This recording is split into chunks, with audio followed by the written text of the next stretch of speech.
Singapore's non-oil exports continue to fall. In July, it slid 11.2% on year, moving into its fifth straight month of double-digit decline. Melissa Go with more. Singapore's July exports performed better than what most economists expected. On a monthly basis, exports rose by 3.7%, partly reversing the decline in June.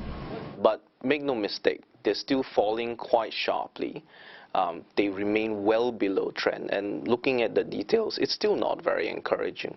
Within tech itself, what we're seeing is that yes, it is still down, but I suppose there are certain components like consumer electronics which did better than expected.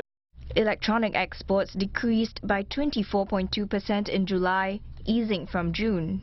Non-electronic products also dipped by 6.6%, an improvement compared to the previous month, with pharmaceuticals, specialized machinery and primary chemicals leading the downward trend.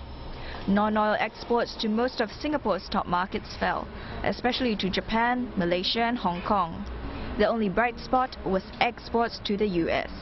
Analysts say risks like the US-China trade tensions will remain. The outlook for August may be a bit tricky because we may get some front-loading of exports from the Chinese side, and some for the trade going through Singapore, just to bypass, the tariffs that have been announced from the US in September, but eventually it's going to come down.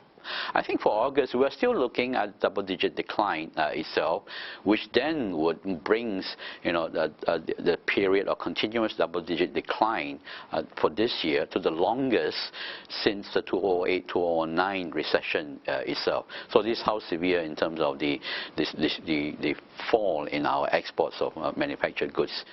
Mr. Song says the government's full-year NODX forecast of an 8 to 9% fall is realistic. But Singapore will have to register about a 5% decline for the last few months of the year.